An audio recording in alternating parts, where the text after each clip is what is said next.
You're watching Newsday TV. Thanks for joining us. I'm Ken Bufa. A judge declared a mistrial on the Anne-Marie Drago retrial, all because the jury remained deadlocked on the top charge of criminally negligent homicide. Drago was accused of running over and killing anti-gang activist Evelyn Rodriguez back in 2018. It happened at the memorial site for Rodriguez's daughter, who was murdered by MS-13. The same jury found Drago guilty of petty larceny. Now this afternoon, Suffolk DA Ray Tierney released a statement saying, quote, "We stand prepared to retry the negligent homicide charge and are gratified the jury found Anne-Marie Drago responsible for stealing items from Kayla's memorial." And police are searching for a man who fired a gun at the Green Acres Mall today. It happened on the second floor by the food court. No one was hurt, but the commissioner says the gunman ran off and then drove away in a red SUV. He tried to steal some clothing. He was putting on layers of clothing. He was confronted by the security personnel. When he was confronted, he started to struggle with him and then said, "I got a gun." He pulled his gun out. When they were struggling with the gun, a round went off. The mall is back open. And 4 assisted living facility residents have been hospitalized from a potential norovirus outbreak. Here's the scene from last night. It happened at the Atria Park in Great Neck Plaza. Authorities say several residents felt sick last night and complained about stomach pains.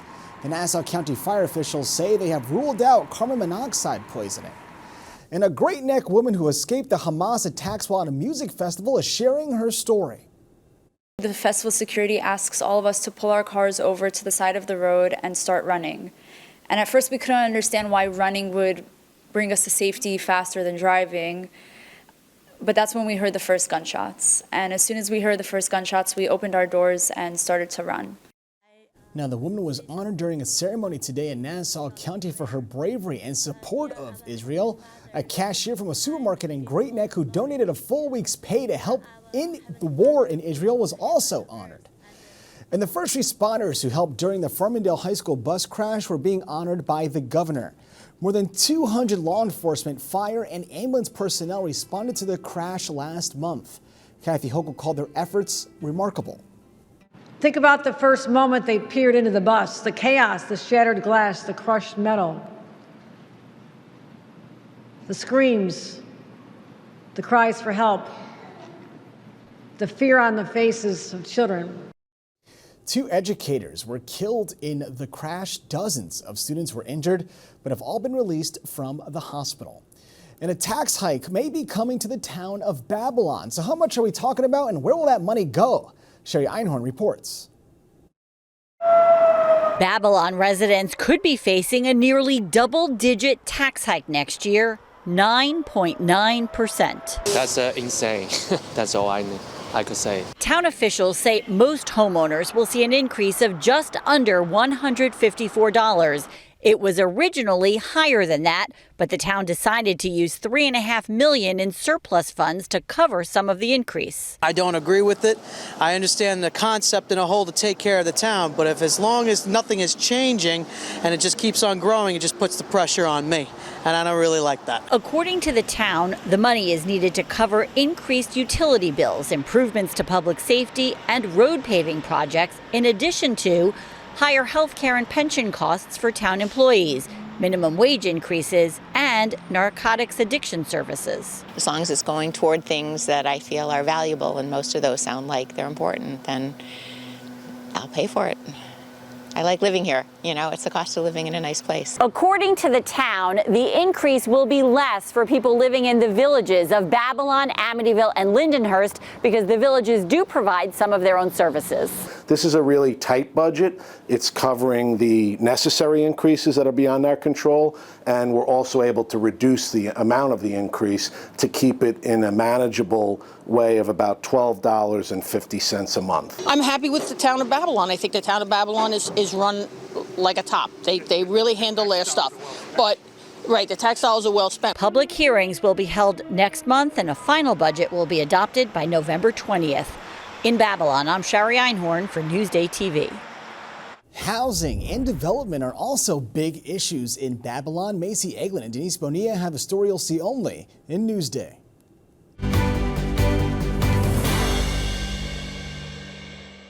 We We are taking a closer look at the issues residents are really focused on as they head to the polls and choose their next town officials. Denise Bonilla is Newsday's Town of Babylon reporter. So Denise, what's been kind of top of mind for residents there lately? Affordable housing is always a major topic in the town, as it is throughout Long Island. Definitely a need for affordable housing. Town of Babylon's a little unique in that it's pretty well developed already, so not a lot of room for any big apartment complexes anymore. But still, there are smaller complexes and buildings that are approved by the towns and the villages. So even though there is a need for affordable housing, whenever these projects do come up, they usually are a cause of concern for residents. Speaking of development, Wyandanch Rising has been a talking point for residents for years now. Yeah, Wyandanch Rising is the $500 million public-private partnership between the town and master developer Albanese to redevelop the downtown of Wyandanch. The project's been going on for close to 20 years now, and there's been several apartment buildings built north of the railroad tracks. And so there's still a lot of work that has to be done. There's still a lot of questions about how much the project has revitalized the community. Some see it as purely cosmetic, others see it as, the start of something much bigger. But, questions remain as to what the impact will really be long term. Any other concerns you've been hearing from residents in your reporting in Babylon? Quality of life issues are always a big concern.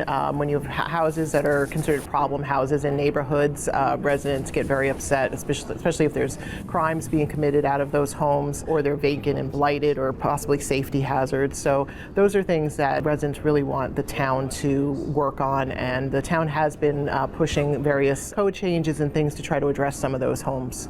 Okay. Thank you, Denise. Now to read more about the issues in Babylon and what matters in your town, go to Newsday.com, click Get More below the Newsday TV video box. All right, let's take a look at your Long Island weather. A gorgeous fall day today, and tomorrow we do have some sun. Temps in the 60s, mind you, if not high 50s. Stick around for our 7-day forecast. That's later in the show. Long Island weather is brought to you by Home Tax Saver, PTRC Incorporated. One Long Island commuter went from cleaning stations to the head of the LIRR. Alfonso Castillo has a story you'll see only in Newsday. When he began working for the Long Island Railroad more than 30 years ago, it was Rob Free's job to sweep and mop at Jamaica Station. Last week, he returned to Jamaica to take on a new job, running the entire railroad. You're just moving a million miles an hour, and sometimes you have to pinch yourself, but you don't realize, this new role, even in the new office, it's very surreal. Free, who joined the LIRR as a station cleaner in 1992, last week took over the reins of the LIRR as its new acting president, succeeding Catherine Rinaldi, who did double duty as Metro North's president and the LIRR interim president for 18 months. Free said his unique experience of having climbed from the bottom of the railroad to the very top of it makes him especially qualified to lead the LIRR. Coming through the ranks and going through various roles helps you understand what the employees are going through, helps you understand what your managers are going through. So it's not everything is new. I understand what it takes to get the job done around here. The Port Jefferson Station resident said his top priorities for the railroad are safety, reliability, and customer experience, including by continuing to make improvements to the schedules the LIRR adopted when it opened Grand Central Madison earlier this year. Although we made some great progress, we're not stopping. We're going to continue to look at it and see what we can do to help it. And when the MTA is ready to hire a permanent railroad president, Free said he hopes to take on one last job at the LIRR. It would be an incredible way to end my career here as I rose up through the ranks to achieve that role permanently. I absolutely want the job permanently, and I want to do everything I can to help Long Island. In Jamaica, Queens, Alfonso Castillo for Newsday TV. To read more about Robert Free, go to Newsday.com, click Get More, well, the Newsday TV video bite.